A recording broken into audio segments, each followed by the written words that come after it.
नमस्कार श्रोते हो. इरा ब्लॉगिंग मराठी या यूट्यूब चॅनलवर सर्वांचे स्वागत. आजच्या व्हिडिओमध्ये आपण ऐकणार आहोत खेळ मांडला या कथेचा भाग 5. लेखिका संजना इंगळे. मानव त्याच्या सहकारी मित्राला आरोहीबद्दल सांगत होता. मी तिच्या घरी प्रोडक्ट विकायला गेलेलो. तिची नजर मला खूप काही सांगून गेली.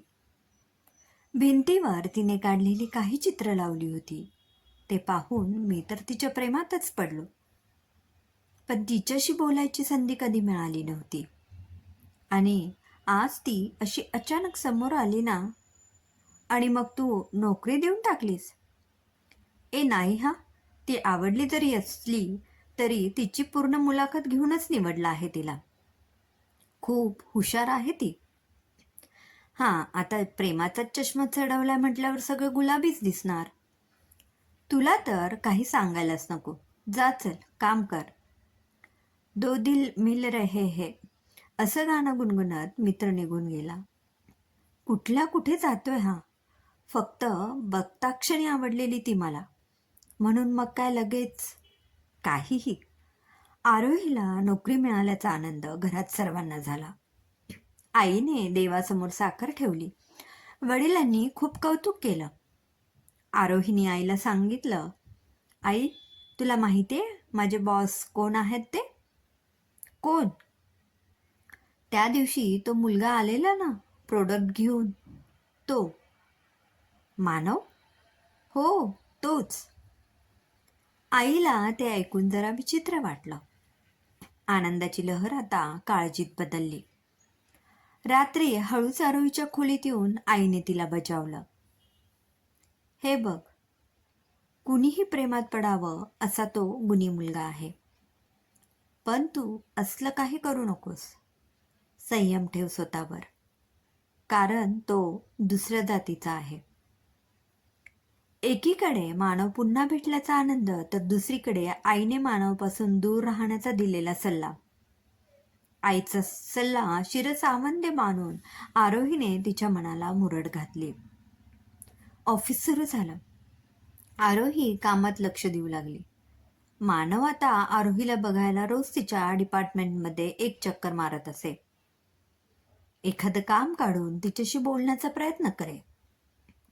आरोही जाणून बुजून तोडकं बोले. मानवला तिला जास्त जवळ येऊ द्यायचं नव्हतं, पण मनातून त्याच्याबद्दल असलेली ओढ काही कमी होत नव्हती. मानव कामाच्या बाबतीत अगदी चोख होता. एकदा एका महत्त्वाच्या डीलसाठी त्याला नेमण्यात आलेलं. कंपनीचे नवीन उत्पादन मोठ्या कंपन्यांना सादर करायचे होते. त्यासाठी कंपनीचे प्रतिनिधी भेटायला येणार होते. मानवने सगळी तयारी केलेली. डील संदर्भात लागणारी कागदपत्रे एका फाईलमध्ये लावून ठेवलेली. आरोहीला मानवने बोलावून काही रिपोर्ट बनवून घेतले.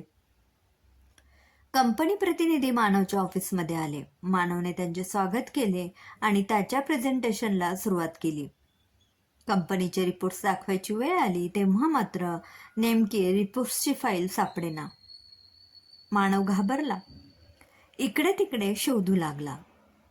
बाहेर आरोही तिचं काम करत होती. आतला गोंधळ तिला शिपायाकडून समजला. तिच्याकडे रिपोर्ट्सचा बॅकअप असल्याने तिने पटकन त्याच्या प्रिंट्स काढल्या आणि फाईलला जोडून केबिनमध्ये आली. सर, ही घ्या फाईल. मानव बघतच राहिला. रिपोर्ट्सच्या पेपरचा स्पर्श उष्ण लागला. म्हणजेच ह्या प्रिंट्स नुकत्याच काढून आणलेल्या दिसतायत हे त्याला समजलं. आरोही परत गेली. मानवने त्याचं प्रेझेंटेशन पूर्ण केलं आणि ते यशस्वीही झालं. आनंदाच्या भरात मानवने पूर्ण ऑफिसला पार्टी देण्याचं ठरवलं. आरोहीचेही विशेष आभार मानले. आरोहीने घरी आल्यावर आईला सगळं सांगितलं.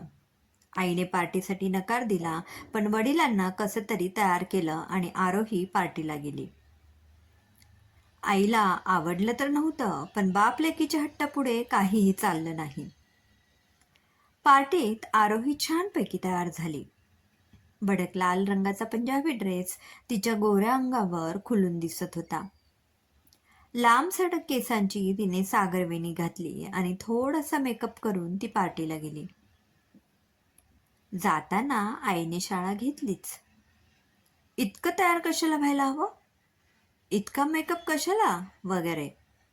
आईची समजूत घालून शेवटी आरोही पार्टीसाठी बाहेर पडली. एका शानदार हॉटेलमध्ये पार्टी आयोजित केली होती. संध्याकाळची पार्टी असल्याने खूप छान रोषणाई करण्यात आलेली. समोर एक छानसा सजवलेला स्टेज होता. खाण्यासाठी कितीतरी प्रकार बनवले गेले होते. एका बाजूला छानसं संगीत सुरू होतं. एकंदरीत पार्टी लूक आलेला. थोड्याच वेळात मानव पार्टीत हजर झाला. निळ्या रंगाच्या चकाकणाऱ्या ब्लेझरमध्ये तो काय दिसत होता. आरोहीला पहिल्यांदा घरी आलेला मानव आठवला.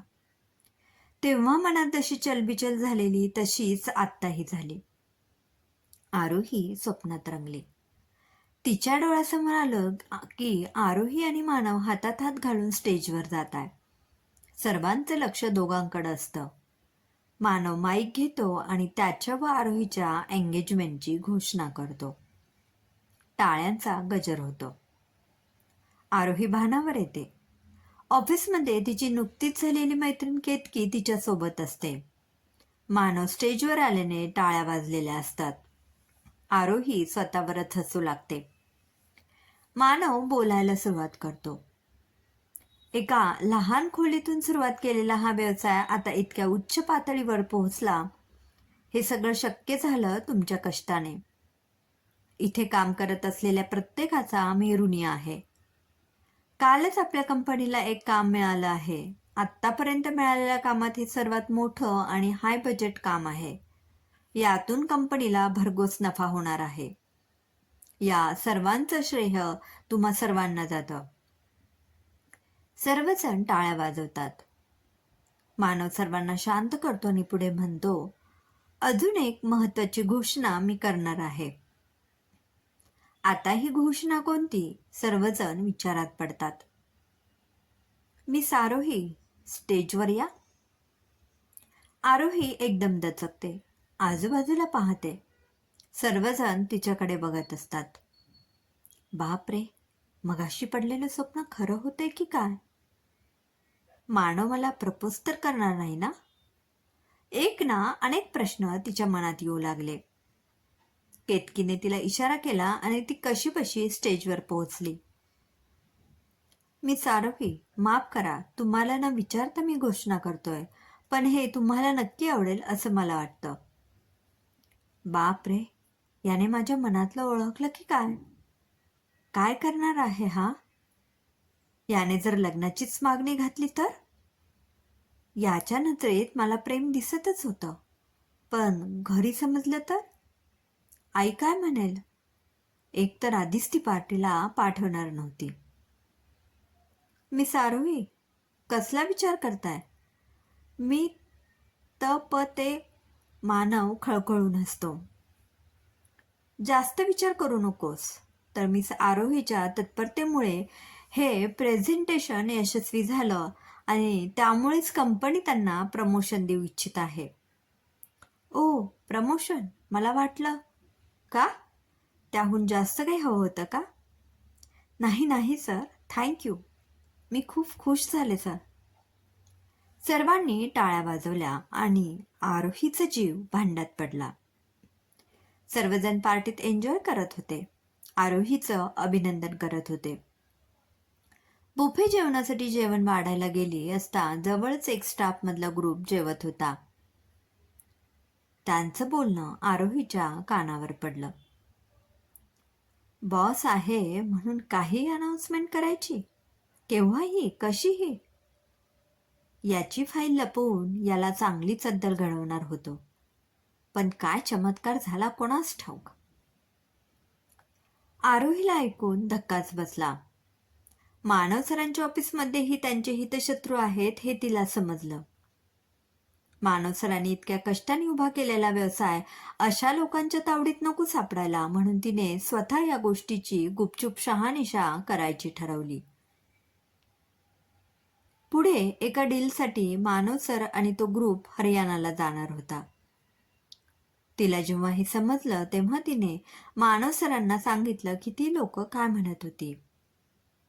मानव सरांचा विश्वास बसत नव्हता, पण आरोही ते पुराव्यानिशी सिद्ध करेल असं आश्वासन तिने दिलं. डीलसाठी हरियाणाला त्या ग्रुपसोबत जाणं मानवला रिस्की वाटू लागलं. त्याने आरोहीला याबाबत विचारणा केली. आरोहीला तर घरची परवानगी काढून जाणं शक्यच नव्हतं. 3 दिवसांची टूर होतं. कसं राहणार एकट्या माणसासोबत? केतकीने तिला समजावलं. काहीही करून तू जा. हे बघ, माझं लग्न झालंय. लग्नानंतर नोकरी करायला मिळते हेच माझं नशीब. तुला इतका छान चान्स मिळतोय. डील यशस्वी झाली तर उद्या फॉरेन टूर सुद्धा करशील. क्रमशः. श्रोते हो, कसा वाटला आजचा कथेचा भाग? कमेंटमध्ये नक्की कळवा. पुन्हा भेटूया कथेच्या पुढील भागात. धन्यवाद.